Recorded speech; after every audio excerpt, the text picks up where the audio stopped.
নমস্কার। সন্ধ্যের আড্ডার বিশেষ নিবেদন অলৌকিকের ৫৬তম পর্বে আপনাদের সকলকে স্বাগত জানাই। আজকে আমরা পাঠ করব বিখ্যাত লেখক বিভূতিভূষণ বন্দ্যোপাধ্যায়ের লেখা ছায়াছবি। তাহলে শুরু হতে চলেছে আজকের গান।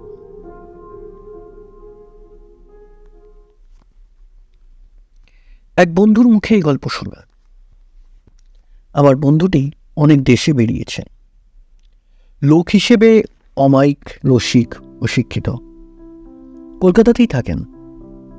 যখন তার সঙ্গে আমার দেখা হয় তখন গল্পে গল্পে অনেক সময় সারা রাত কেটে যায়। প্রকৃতপক্ষে ঠিক মনের মতো লোক পাওয়া বড় দুষ্কর। অনেক কষ্টে একজন হয়তো মেলে। অধিকাংশ লোকের সঙ্গে যে আমাদের আলাপ হয় সে সম্পূর্ণ মৌখিক। তাদের সঙ্গে আমাদের হয়তো ব্যক্তিগত অভ্যাসে, চরিত্রে, মতে, ধর্মবিশ্বাসে, বিদ্যায় যথেষ্ট তফাৎ। কিন্তু একই অফিসে কি কলেজে কি কোর্টে একসঙ্গে কাজ করতে হয়, দুবেলা দেখা হয়, দাদা কিংবা মামা বলে সম্বোধন করতে হয়। কৌটাস্থ পানের খিলির বিনিময়েও হয়তো হয়ে থাকে, কিন্তু এই পর্যন্তই। মন সায় দিয়ে বলে না তার সঙ্গে দুবেলা দেখা হলে গল্প করে বাঁচি। কোনো নিরালা বাদলার দিনে অফিসের হরিপদ দার সঙ্গে খুব কম্য বলে মনে হবে না। আমার বন্ধুর নাম থাকবে, নামের দরকারই বাকি। আবার লোকেরা তাকে বিরক্ত করবে। কৌতূহলী লোকের সংখ্যা সর্বত্রই বেশি। কোনো কাজ নেই গিয়ে আনন্দ করবে আর বকবকাবে। তিনি একজন শিক্ষিত ব্যক্তি এবং একটি বৈজ্ঞানিক প্রতিষ্ঠানের কর্মী। হাতে পয়সা এবং কলকাতায় বাড়ি আছে। বাড়ির গ্যারেজে মোটর গাড়ি থাকবার অন্য কোনো ব্যবস্থা ছিল না। কিন্তু আমার বন্ধু আড়ম্বর ও বিলাসিতা পছন্দ করেন না, ভূমিকা এই পর্যন্ত। সেদিন খুব বর্ষার দিন। একা বাড়ি বসে বসে ভালো লাগলো না।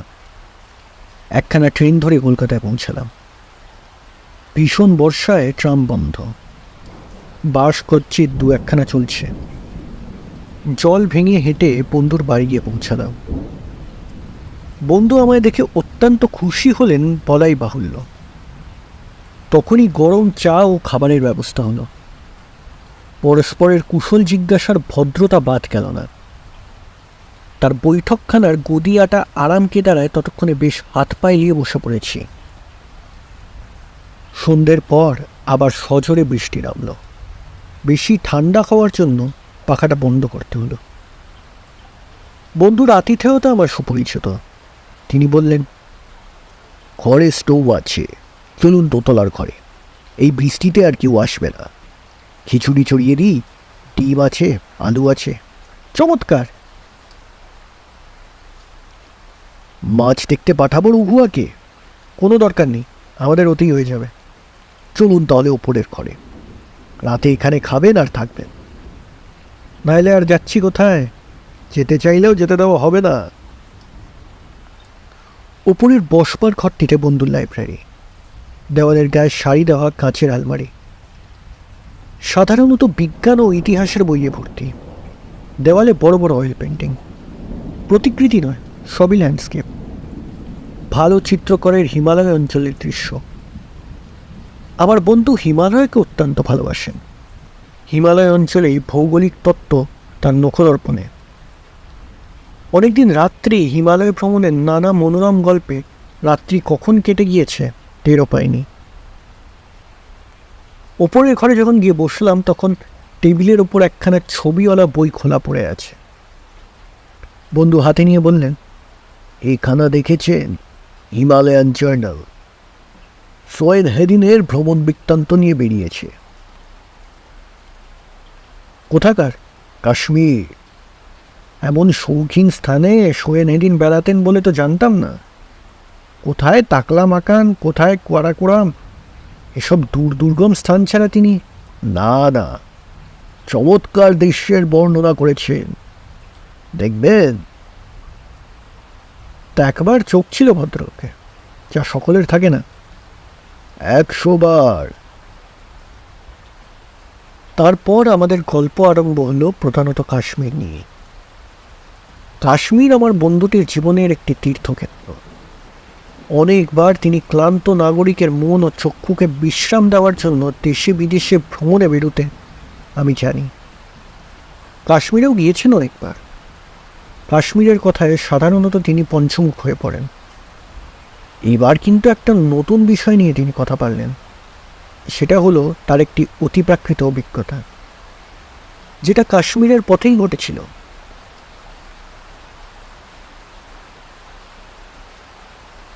বন্ধু বললেন, সেবার পুজোর পরে আমার পাল্য সুহৃদ রতিকাপ্ত মৈত্রের সঙ্গে পরামর্শ করে তারই মোটরে দুজনে কাশ্মীর যাত্রা করা গেল।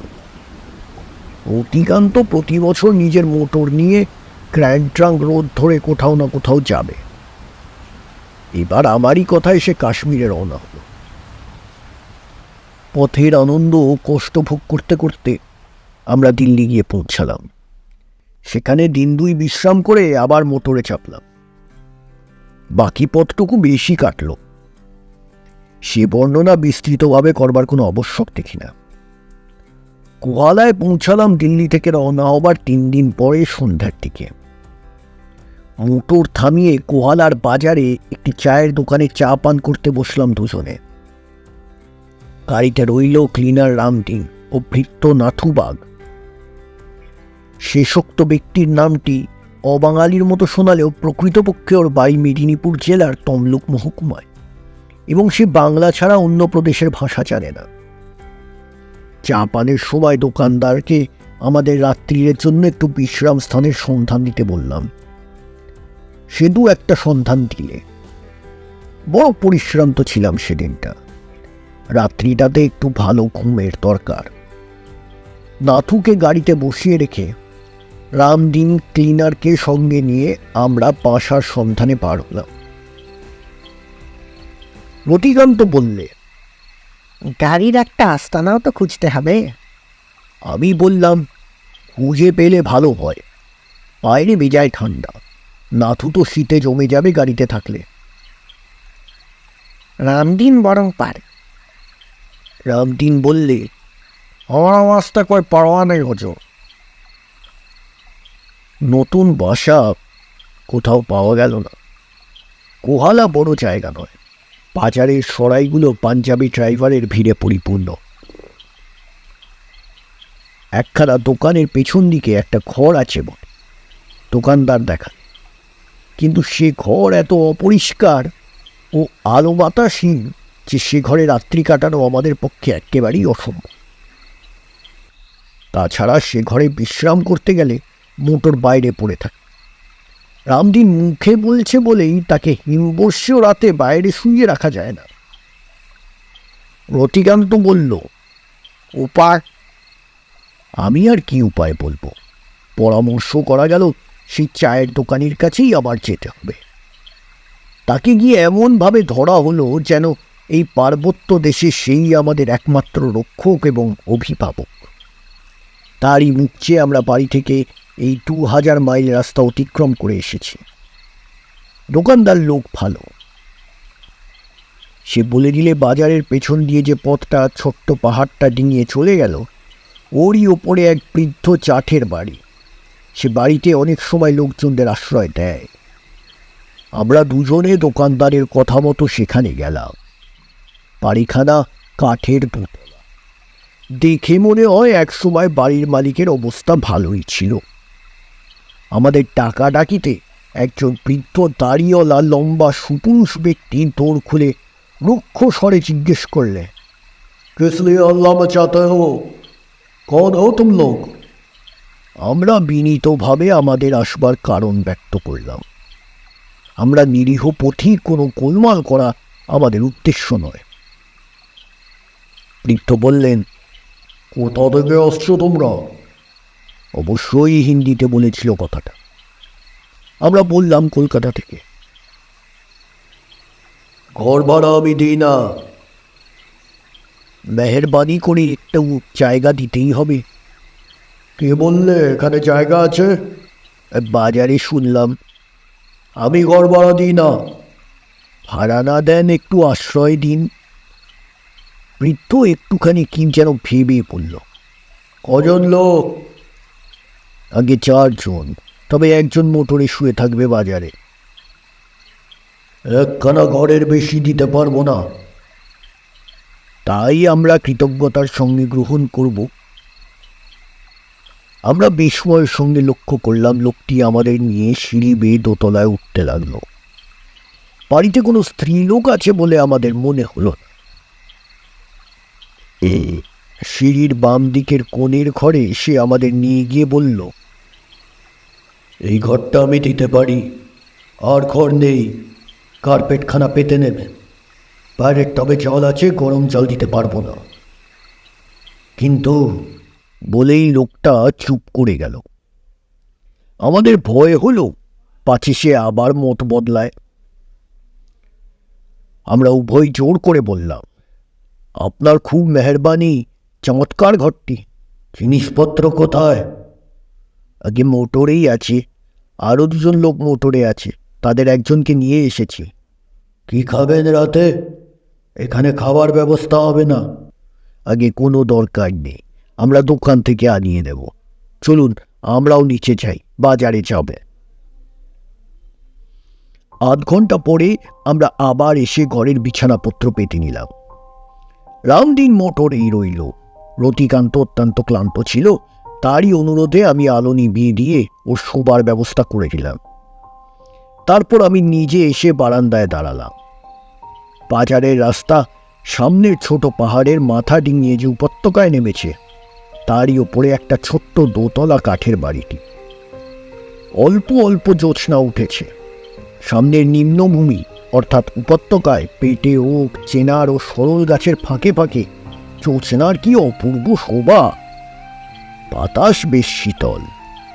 আমার যেন চোখে ঘুম আসছে না। এই সুন্দর বনাবৃত উপত্যকার শান্ত কুটিরখানি সারা রাত্রি জেগে ভোগ করি, এই যেন আমার মনের গুঁড়ো বাণী। কিন্তু শরীর যে মানল না। পথক্লান্ত দেহ এলিয়ে পড়তে চাইছিল শয্যায়। অগত্যা শয্যা আশ্রয় করা ছাড়া গতান্তর রইল না। সঙ্গে সঙ্গেই ঘুমিয়ে পড়লাম। অনেক রাত্রে আমার ঘুম ভেঙে গেল। আমি জেগে উঠে বিছানার উপর বসলাম। কি একটা শব্দ যেন আমি ঘুমের ঘোরে শুনেছি, তাতেই ঘুম ভেঙেছে। শব্দটা তখনও হচ্ছে। আমি বাইরের বারান্দায় গিয়ে দাঁড়ালাম। বাইরে গিয়ে দাঁড়াবার সঙ্গে সঙ্গে আমার চোখ গিয়ে পড়ল নিচের উপত্যকার বনভূমির দিকে। এমন একটি দৃশ্য আমার চোখে পড়ল যাতে আমি পাথরের পুতুলের মতো আড়ষ্ট হয়ে গেলাম। চাঁদ হেলে পড়েছে পশ্চিম আকাশে। তারই সুস্পষ্ট আলোতে দেখি একটি নারী মূর্তি আমার সামনের কি একটা বড় গাছের ডালে দোলনা বেঁধে দোল খাচ্ছে। ভালো করে চেয়ে দেখলাম। হ্যাঁ, নারী বটে, সুন্দরী নারী, 22-23-এর মধ্যে বয়স।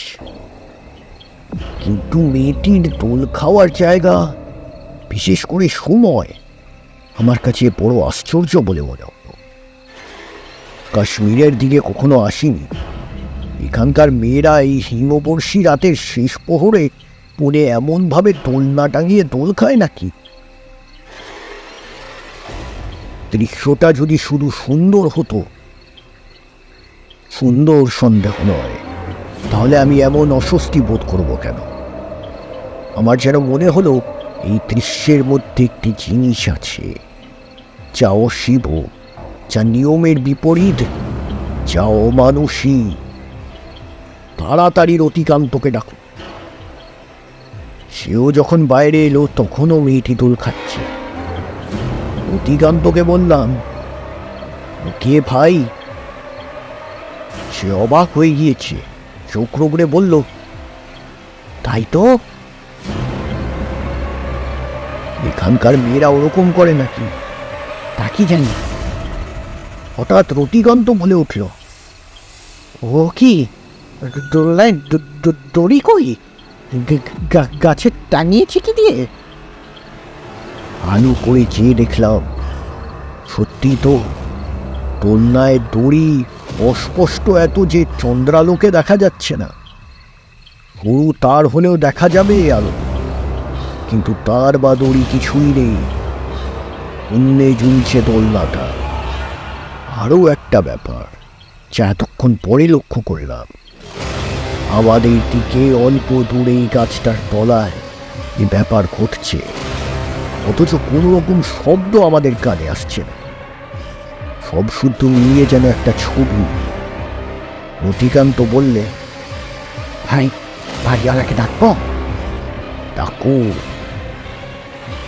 আবার এই কেউ না হয়, তাহলে হয়তো চটে যাবে। তুমি ডাকো না, যা হয় হবে। কথা বলতে বলতে একটু অন্যমনস্কই হয়ে পড়েছিলাম দুজনে। পরক্ষণেই সামনের দিকে চেয়ে দেখি, কোথায় সেই দোদুল্যমান তরুণী নারী মূর্তি? কিছুই নেই সেই গাছের তলায়।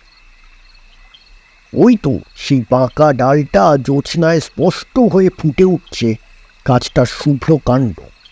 পাশের বেটে ওক গাছটা তেমনই দেখা যাচ্ছে, কিন্তু কেউ কোথাও নেই। গাছের তলা একদমই ফাঁকা। রতিকান্ত বললে, ও কি, কোথায় গেল? তাই তো, আশেপাশে নেই তো। কয়েক সেকেন্ডের মধ্যে কেউ পালাতে পারে না। আমাদের দুজনের চোখ এড়িয়ে এই জ্যোৎস্না আলোকিত উপত্যকা থেকে তো আরই না।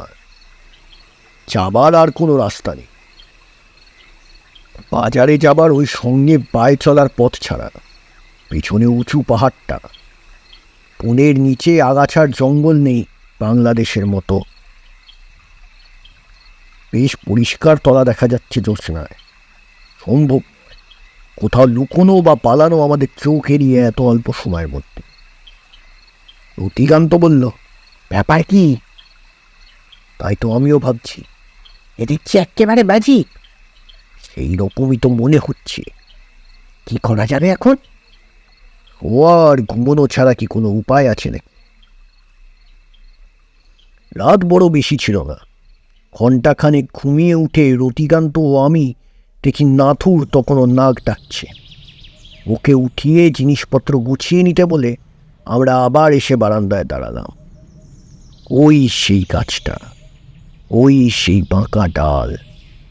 সত্যি কাল শেষ রাতের দিকে আমরা দুজনে এই বারান্দায় দাঁড়িয়ে সেই অদ্ভুত দৃশ্যটা দেখেছি, কিন্তু আমাদের নিজেদের কাছেই মনে হচ্ছে ওটা আসলে ঘটেনি। হয়তো রাত্রির স্বপ্ন। স্বপ্ন কি জানি। তারিওয়ালা বৃদ্ধের কাছে বিদায় নিয়ে আমরা মোটরের পাশে এসে দাঁড়ালাম।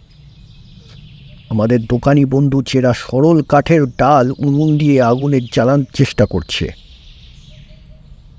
আমাদের দেখে বললে, কে, জব্বর ঘুম হয়েছিল? হ্যাঁ, কোনো বিপদ ঘটেনি তো? আমি যেন দোকানির কথা, সুরে ও দৃষ্টিতে একটি প্রচ্ছন্ন প্রশ্নেও লক্ষ্য করলাম। আমরা চা দিতে বলে ওর দোকানের সামনে জাঁকিয়ে বসে রাত্রের ঘটনা সবিস্তারে ওকে বর্ণনা করলাম। দোকানি ঘাড় নেড়ে হেসে বললে, জানি বাবুজি, এই জন্যই ও বাড়ির সন্ধান আপনাদের দিতে ইতস্তত করছিলাম। এই বনে জ্যোৎস্না রাতে কত লোকে ওই মেয়েটিকে তুলতে দেখেছে। ও মানুষ নয়, জিন, আফরিত, হুড়ি। বলে হাত নেড়ে যেন সব জিনিসটাকে ঝেড়ে ফেলে দিয়ে বললে, আপনারা আজই কোহালা ছেড়ে চলে যান। আমি জানি যারা ওই খুবসুরত জিনের মোহে পড়ে ওই কাঠের ঘর ভাড়া নিয়ে দিনের পর দিন থেকে গিয়েছে, শেষকালে তাদের মাথা খারাপ হয়ে গিয়েছে। একবার একটি লোক তো আত্মহত্যাও করেছিল। বেশি দিন থাকলেই বিপদে পড়ে যাবেন। বাড়িওয়ালা বুড়ো ওই জন্যেই আজকাল বাড়ি ভাড়া দিতে চায় না। আমরা বললাম, তোমরা তো স্থানীয় লোক, তোমরা দেখতে পাও। রোজ কি জিন আফরিতের নজর পড়ে? 2 মাস হয়তো কিছুই না, একদিন হয়ে গেল। কানুন কিছু নেই, তবে কানুনের মধ্যেই চাঁদনি রাত হওয়া চাই, আর রাতের শেষ প্রহর চাই। এখানকার লোকেরা সাঁঝ জ্বালার পর ও পথে বড় একটা যাতায়াত করে না।